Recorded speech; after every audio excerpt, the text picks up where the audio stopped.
Noël. Alléluia. Amen. Mais nous ne croyons pas que Jésus est né le 25 décembre. Parce que d'ailleurs, même lorsque vous étudiez les Saintes Écritures, lorsque Marie est tombée enceinte, Élisabeth était à son 6e mois. Et lorsque vous étudiez le calendrier juif, on fait compte qu'il est impossible que Jésus soit né pendant cette période. Et d'ailleurs, je vais vous choquer, ceux qui se rapprochent un peu plus vraiment de ce qui serait approximatif, ce sont les kimbangis. Parce que c'est exactement pendant cette période-là, c'est par déduction que notre Seigneur Jésus s'est incarné. À Botamaki. Alléluia. Amen. Alors nous allons lire quelques portions des Écritures. J'ai tellement de choses à dire, mais mon temps est vraiment limité. Je prie que le Saint-Esprit m'aide à dire ce qui servira à l'édification de l'Église. Psaume chapitre 2. Nous sommes dans le psaume chapitre 2. Le verset qui m'intéresse ici, c'est le verset 7. Mais pour des raisons de contexte, nous allons lire le verset 1er et le verset 2. Psaume chapitre 2, nous lisons le verset 1er et le verset 2. Et ensuite nous lirons le verset 7. Il est écrit: pourquoi ce tumulte parmi les nations, ces vaines pensées parmi les peuples? Pourquoi les rois de la terre se soulèvent-ils et les princes se liguent-ils contre l'Éternel et contre son roi? Verset 7.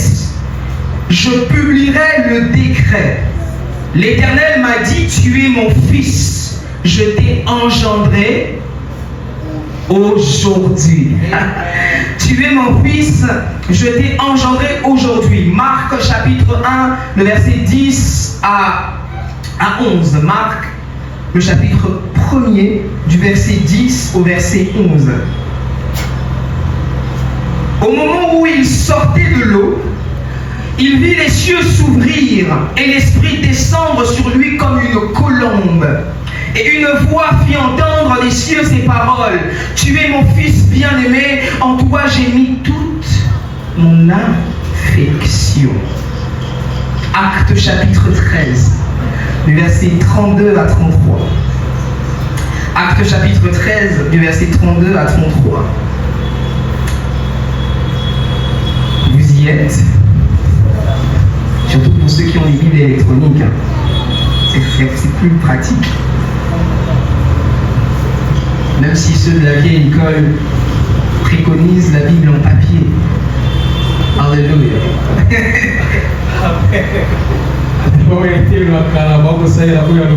Mais est-ce que vous savez que bientôt le papier va disparaître? Avec la technologie qui est en train d'avancer. Il n'y aura que des livres en soft.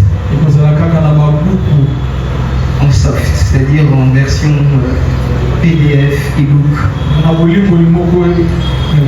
Acte chapitre 13, du verset 32 à 33.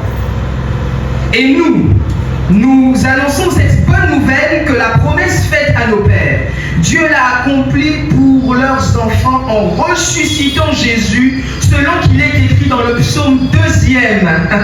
Tu es mon fils et je t'ai engendré. Je t'ai engendré. Nous allons lire un dernier texte. Hébreux chapitre 1, le verset 5. Hébreux chapitre 1er, le verset 5. Vous y êtes? Vous y êtes? Car auquel des anges Dieu a-t-il jamais dit: tu es mon fils, je t'ai engendré aujourd'hui, et encore je serai pour lui un père, et il sera pour moi un fils. Est-ce que nous pouvons apprécier la parole de Dieu? Alléluia. Le thème que je nous propose ce matin, c'est le mystère. Merci pasteur de m'avoir ajouté 15 minutes. Le thème que je nous propose ce matin, c'est le mystère de la naissance du Fils de Dieu. Le mystère de la naissance du Fils de Dieu.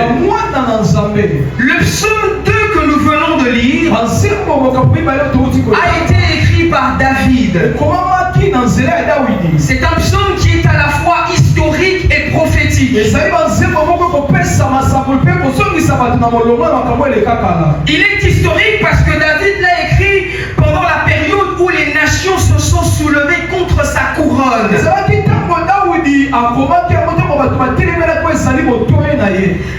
Il est historique parce que ce psaume, David l'a écrit lorsque les nations se sont soulevées lorsqu'il a été sacré roi. Lorsque vous lisez dans 2 Samuel 5, le verset 17, il est écrit: les Philistins apprirent qu'on avait roi David pour roi sur Israël, et ils montèrent tous pour le chercher. Ils voulaient le tuer. Parce que quand David a été intronisé, et bien son intronisation, son couronnement, a provoqué de l'agitation parmi les nations. C'est pourquoi au verset 1er, il dit pourquoi ce tumulte parmi les nations et ces vaines pensées parmi les peuples? Il dit pourquoi les rois de la terre se liguent-ils contre l'Éternel et contre son roi? En fait, l'intronisation de David avait provoqué de l'agitation parmi les nations, à telle enseigne que les rois de la terre se sont ligués contre lui. Mais ce que j'aime, c'est qu'au milieu de cette agitation, c'est qu'au milieu de cette conspiration, Dieu lui dit: tu es mon fils et je t'ai engendré aujourd'hui. J'ai envie de dire à un enfant de Dieu, peu importe la situation dans laquelle tu te trouves, peu importe les agitations qu'il y a autour de toi, n'oublie pas qui tu es. N'oublie pas qui tu es. Alléluia. Et ce psaume est prophétique parce qu'il annonçait l'agitation qu'il y aurait autour de la naissance du Fils de Dieu.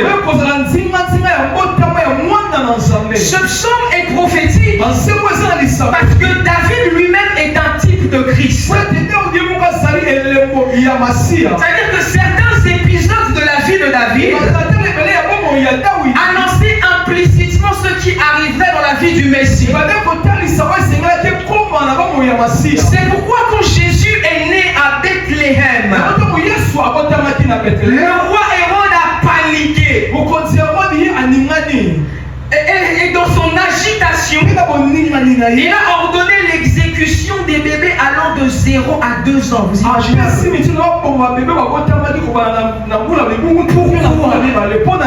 Parce qu'il savait que le bébé Jésus n'était pas un bébé ordinaire. Il savait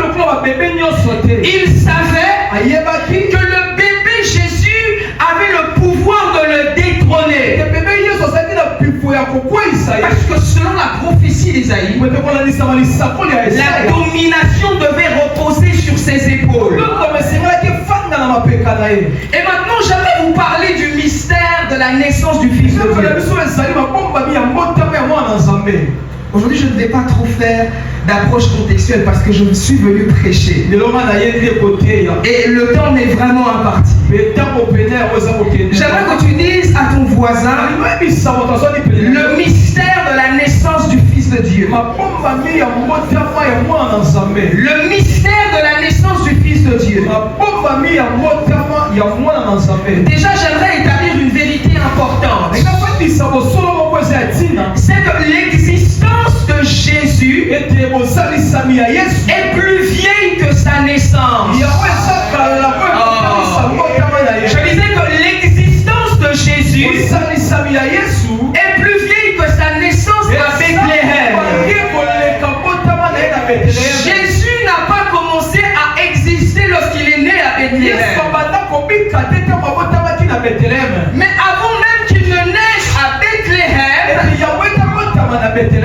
le Père l'avait engendré.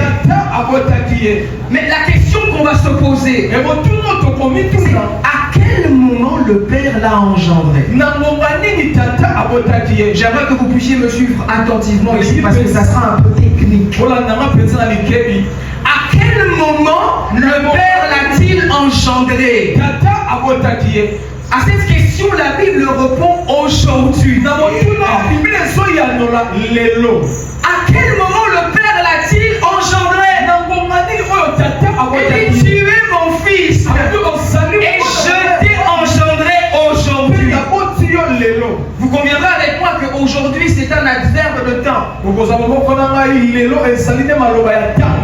Mais aujourd'hui ici ne doit pas être compris selon la temporalité humaine. Mais aujourd'hui ici doit être compris selon la temporalité divine. Vous savez, Dieu ne vit pas dans le temps. Dieu vit dans ce que les Hébreux appellent l'olam, c'est-à-dire l'éternité. Dieu n'est pas temporel, mais il est atemporel. Ça veut dire qu'il ne subit pas les effets du temps. C'est ainsi que Dieu ne peut pas vieillir. Alléluia. Dieu ne peut pas vieillir parce qu'il ne vit pas dans le temps. Mais il vit dans l'éternité. Et l'éternité divine, c'est l'absence du temps. Alléluia. Amen. L'éternité divine, c'est l'absence du temps. Dans l'éternité, il n'y a pas d'hier et il n'y a pas de demain. Hier c'est lobby et demain c'est filobi. On va renchérir pour le lingala. Donc je disais que dans l'éternité, il n'y a pas d'hier et il n'y a pas de demain. Donc quand il dit je t'ai engendré aujourd'hui, aujourd'hui ne veut pas dire que le Fils n'existait pas et qu'aujourd'hui il a commencé à exister. Car Jésus n'a ni commencement ni fin. Alléluia. Il n'a ni commencement ni fin. Il n'y a aucun jour où Jésus n'a jamais existé. Il existe de toute éternité. Quand il dit je t'ai engendré aujourd'hui, c'est par rapport à la temporalité divine. Ce aujourd'hui-là, c'est un aujourd'hui éternel. Alléluia. C'est un aujourd'hui éternel. Et je t'ai engendré aujourd'hui. Cela évoque l'engendrement éternel du Fils. Ce que revient à dire que Dieu est éternellement Père, il est éternellement Fils et il est éternellement Esprit Saint. Est-ce que je suis en train de parler à quelqu'un? En fait, lorsqu'il dit je t'ai engendré aujourd'hui, c'est-à-dire je t'ai engendré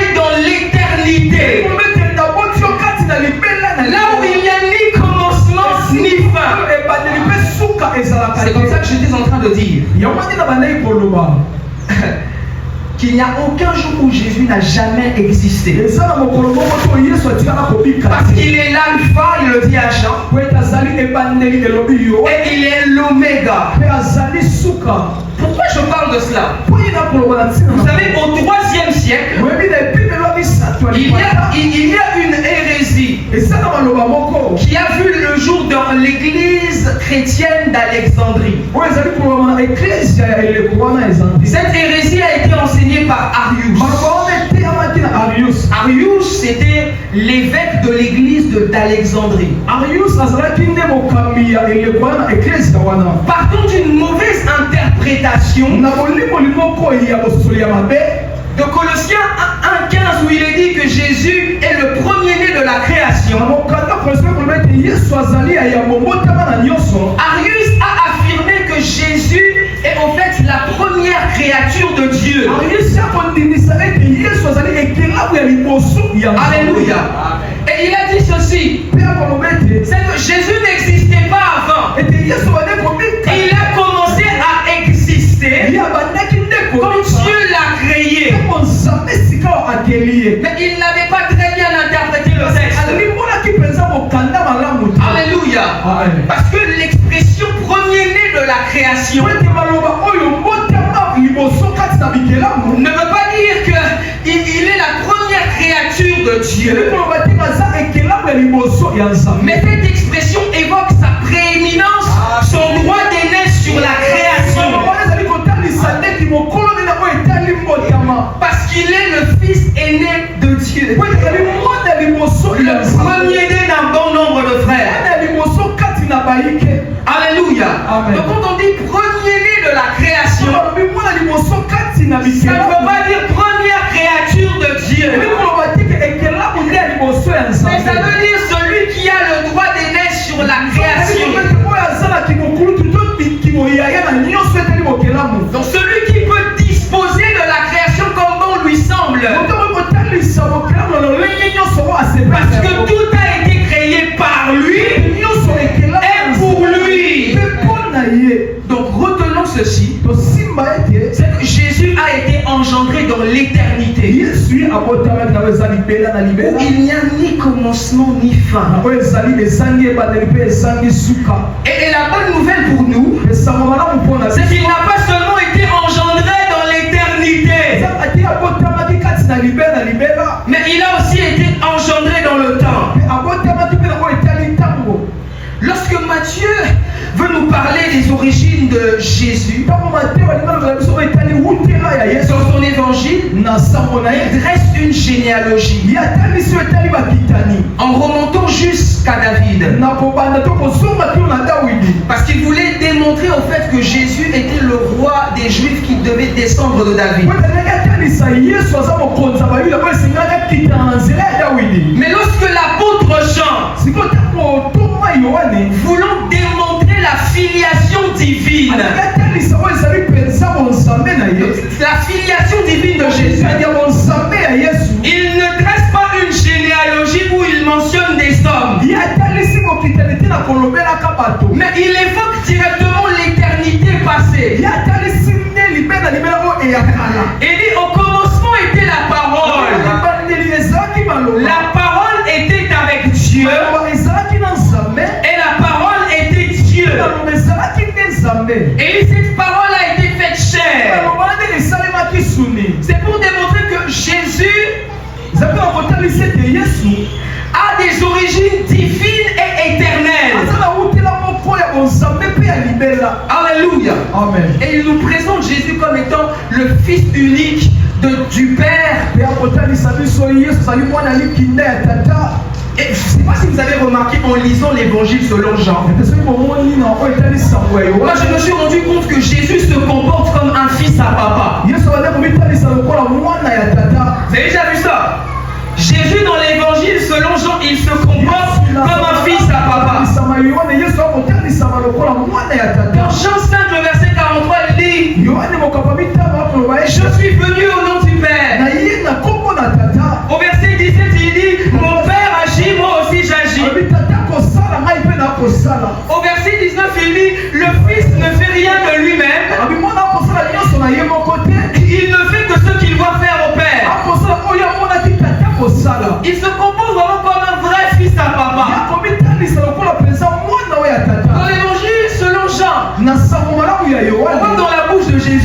C'est toujours mon père a fait ceci, mon père a fait cela. Je ne fais rien sans l'aval de mon père.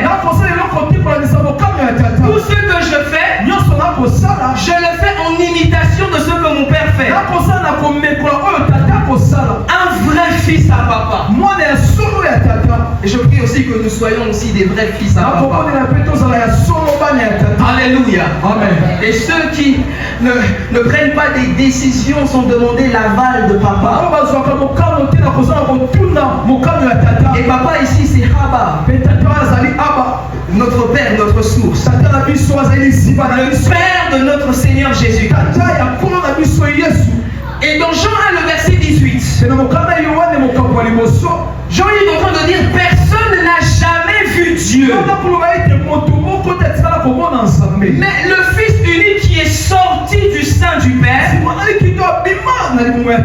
est celui qui l'a fait connaître. Mon frère Otignel, celui qui est sorti du sein du Père est celui qui l'a fait connaître. Ici l'expression faire connaître c'est exégéomai en grec.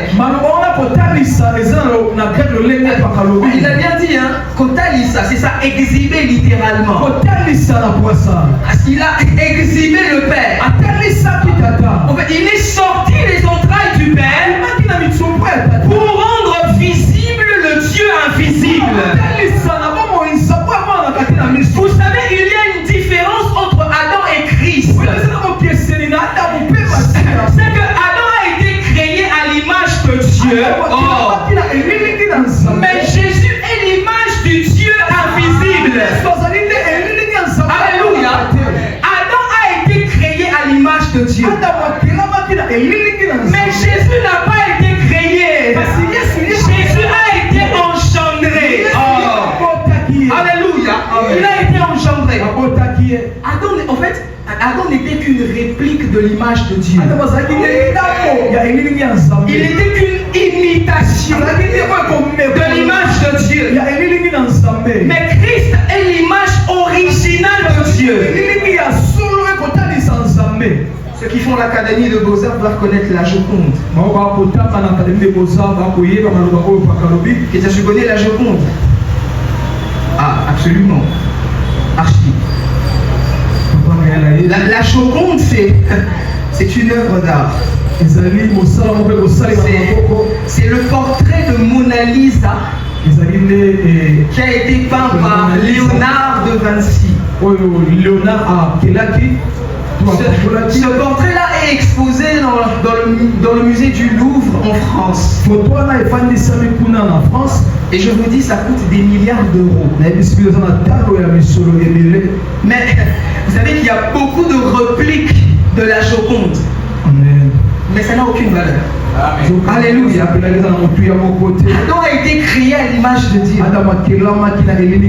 C'est comme qui dirait Adam était une réplique de l'image de Dieu. Il était l'image calquée de Dieu. Amen. Ou si vous le voulez, la photocopie de Dieu. Mais Christ n'est pas l'image calquée de Dieu. Il n'est pas la photocopie de Dieu. Mais il est l'image originale du Père. Hébreux 1, le verset 3 nous dit le Fils est le reflet de sa gloire, l'empreinte de sa personne. Il est le reflet de quoi? De sa gloire. Vous savez, un jour Philippe, il a demandé à Jésus, il a dit, mais montre-nous le Père et cela nous suffit. Jésus lui répondit, qui m'a vu a vu le Père. Alléluia.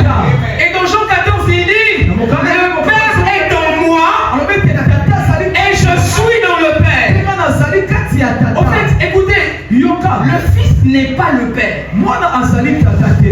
Mais puisque le Père et le Fils partagent la même essence divine, on peut facilement confondre le Fils au Père.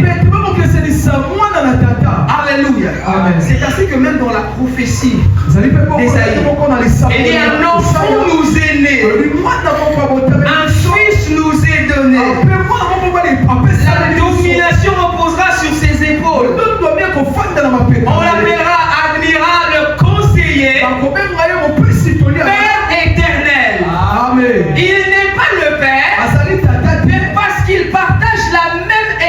divine. Il a dit lui-même, le Père est en moi et je suis dans le Père.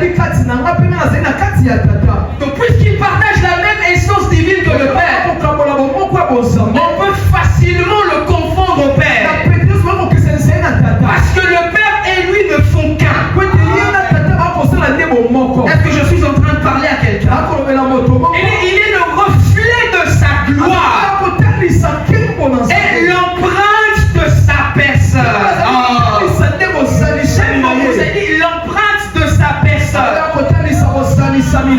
Vous savez le mot empreinte qui est employé ici? En grec c'est caractère. On dit caractère.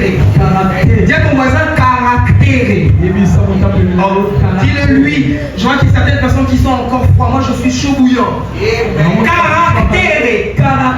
Vous savez le caractère. Les Grecs et les Romains utilisaient cela.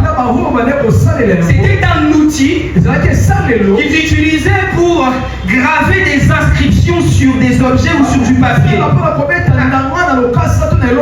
C'était un outil que les Grecs utilisaient pour graver les caractères. Voilà, des caractères comme alpha, gamma, ce sont des caractères. Amen. Alléluia. Sur du papier. Et quand on dit qu'il est l'empreinte de sa personne, ça veut dire que Jésus est celui qui imprime en nous le caractère du Père. Alléluia. Amen. Il est celui qui imprime en nous le caractère du Père.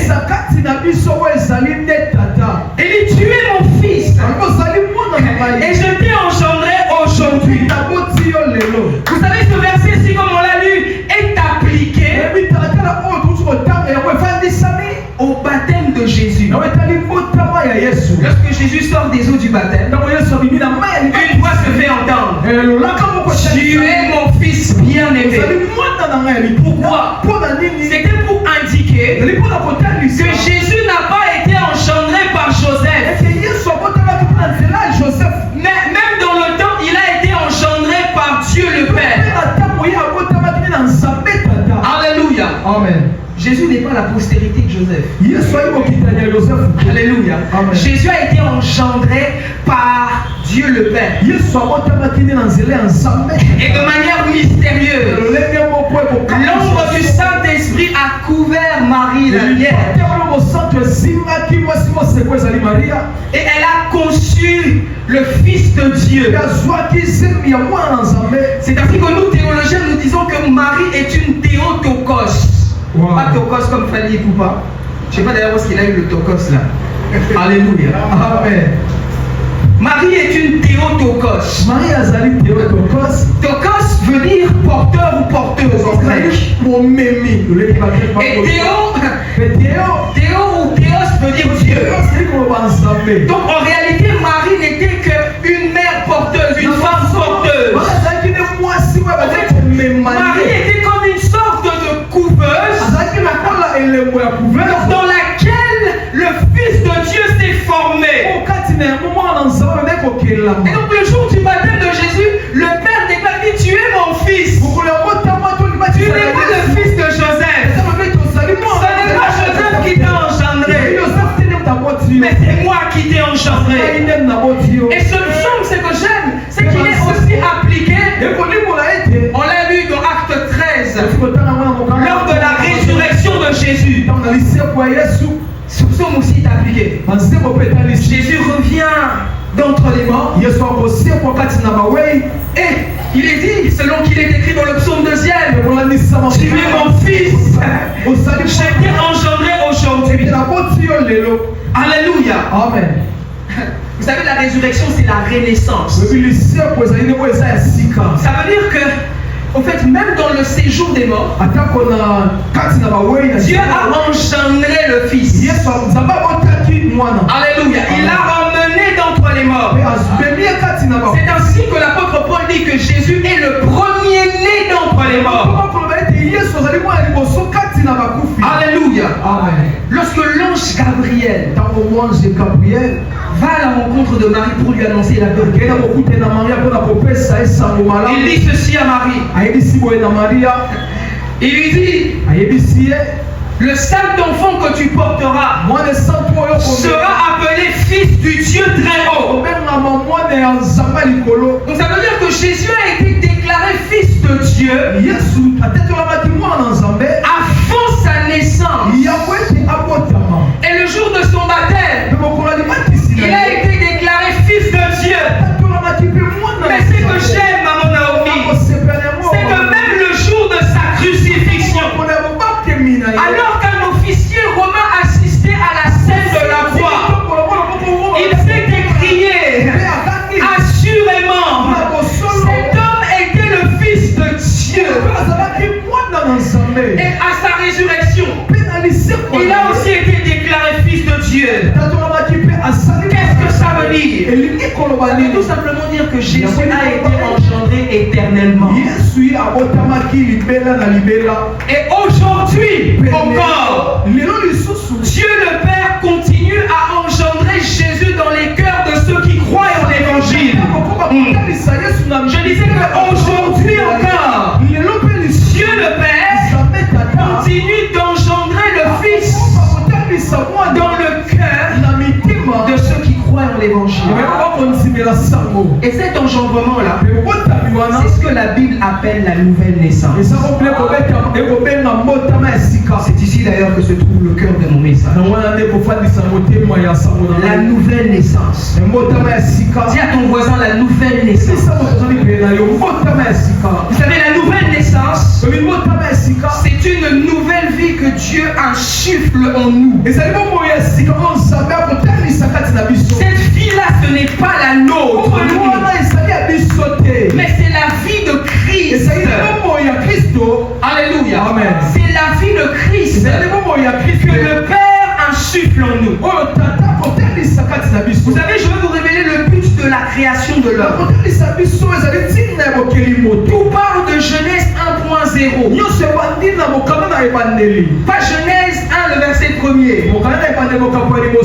Genèse 1.0 évoque l'éternité passée.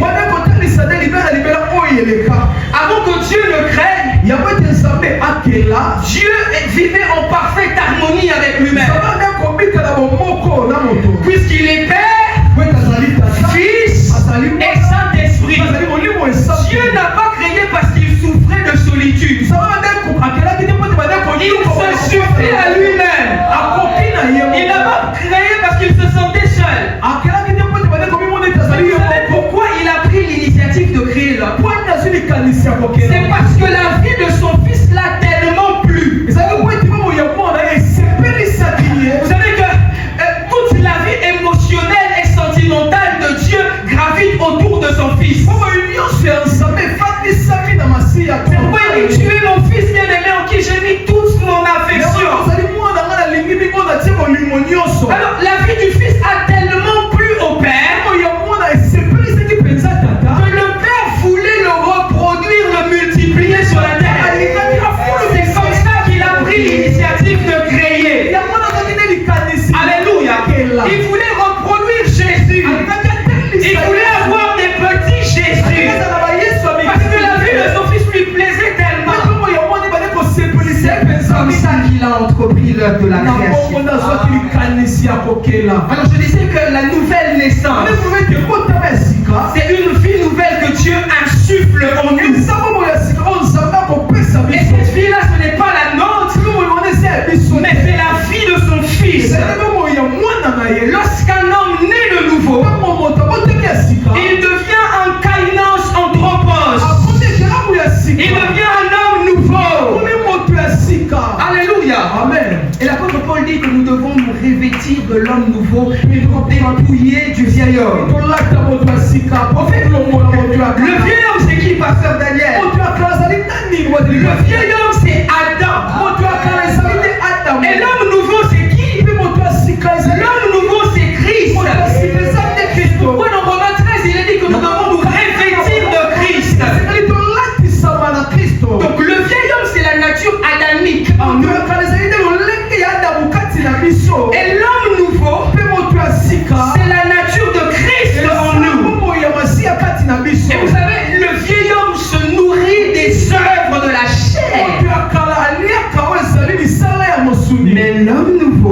se nourrit du fruit de l'esprit. Je répète, le vieil homme se nourrit des œuvres de la chair, mais l'homme nouveau se nourrit du fruit de l'esprit. Le vieil homme mange l'impudicité. Le vieil homme mange la colère. Le vieil homme mange la sorcellerie. Oui, c'est une œuvre de la chair. Mais l'homme nouveau se nourrit du fruit de l'esprit. L'amour, la patience, la tempérance, la douceur. Alléluia. Alléluia. Quand tu te nourris des œuvres de la chair, tu développes le vieil homme. Mais quand tu te nourris du fruit de l'esprit, tu développes l'homme nouveau. Et il y a une question que j'aimerais que tu poses à ton voisin. Depuis que Jésus est né dans ton cœur, depuis que Dieu a engendré Jésus dans ton cœur, est-ce que tu prends soin de lui? Est-ce que tu le nourris ou tu le laisses affamer? Vous savez, la nourriture de Jésus, il l'a dit lui-même. Ma nourriture est de faire la volonté de mon Père. Donc ça veut dire que quand tu fais la volonté de Dieu le Père, tu nourris Christ en toi. Tu nourris l'homme nouveau en toi. La nourriture de Christ. Il a dit l'homme ne vivra pas de pain seulement, mais de toute parole qui sort de la bouche de Dieu. Et le mot bouche, vous savez, on dirait que c'est stomac. L'homme ne vivra pas de pain seulement, mais toute parole qui sort de l'estomac. C'est un anthropomorphisme. Dieu n'a pas d'estomac. Alléluia. C'est-à-dire de toute parole qui sort des entrailles de Dieu. Alléluia. Amen. Depuis que Jésus a été engendré dans ton cœur, depuis que Jésus est né dans ton cœur, est-ce que tu prends soin de lui? Est-ce que tu le nourris? Écoute, le Jésus que tu as engendré dans ton cœur est appelé à croître. Il est appelé à croître. Les gens ne m'attendaient pas sur ce terrain. Mais je ne peux pas faire autrement que de prêcher l'évangile. Car la nécessité m'en a été imposée. Amen. Alléluia. Amen. Le Jésus que Dieu a engendré en toi est appelé à croître. De la même manière qu'il a été dit de lui dans Luc 2:52. Il croissait en sagesse, en stature et en grâce. La Bible dit devant Dieu et devant les hommes. Ça veut dire que sa croissance était visible devant les hommes. La croissance de Christ en toi doit être visible devant les hommes. La croissance de Christ en toi doit être visible devant les hommes. Alléluia. Amen. Il croissait devant Dieu et devant les hommes. Alléluia. Amen. Dans Luc chapitre 13, Luc chapitre 11, verset 16, il est dit, ce fut à Antioche. Ce fut à Antioche, que les disciples ont été appelés pour la première fois chrétiens. Alléluia. Ce fut à Antioche que pour la première fois les disciples ont été appelés chrétiens. Et vous savez, l'adjectif qualificatif chrétien veut tout simplement dire comme Christ. Ça veut tout simplement dire petit Christ ou comme Christ. En fait, Christ s'était tellement formé en eux que même les païens pouvaient le voir à travers leurs gestes.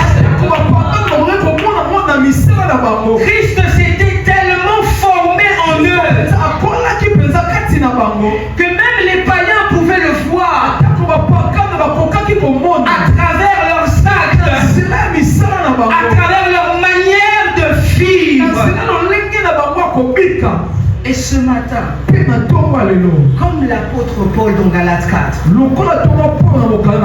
je ressens les douleurs de l'enfantement jusqu'à ce que Christ soit formé en nous. Je prie de tout mon cœur ce matin, dans ce jour où nous commémorons la naissance du Fils de Dieu, que Jésus soit véritablement formé en chacun de nous, que les sentiments qui habitaient en lui nous habitent, que l'on voit Jésus à travers nos vies. Alléluia. C'est à cela que nous sommes appelés. Et c'est même ça le but de l'Église. Le but de l'Église, ce n'est pas tout ce que les gens prêchent aujourd'hui. Ce n'est pas tout ce que les hommes aspirent aujourd'hui. Le but de l'Église, c'est le perfectionnement des saints, afin que nous atteignions la stature parfaite de Christ. Vous savez, les 5 ministères n'ont pas été pour amuser la galerie dans l'église, pour faire du spectacle dans l'église. Il a fait des dons aux hommes. Il a donné un certain des apôtres, d'autres prophètes, d'autres docteurs, d'autres pasteurs, des évangélistes, pour le perfectionnement des saints,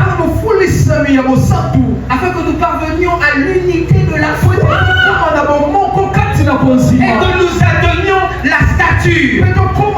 Le mot stature là en grec c'est elikia, c'est-à-dire la taille. Alléluia. Pour que nous atteignions la stature parfaite de Christ. Donc pour que nous ressemblions parfaitement à Christ. C'est pourquoi dans 1 Jean 3 il est écrit: ce que nous serons n'a pas encore été manifesté, mais lorsqu'il paraîtra dans les airs et que nos yeux le verront, nous deviendrons tels qu'il est. Ecclésia, c'est ça ta raison d'être. À l'église, on vient pour être façonné à l'image de Christ. À l'église, on vient pour être modelé à l'image de Christ. À l'église, on vient pour que Christ soit formé en nous. Alléluia. Amen. Et bien aimé dans le Seigneur, c'est la raison pour laquelle nous sommes nés de nouveau.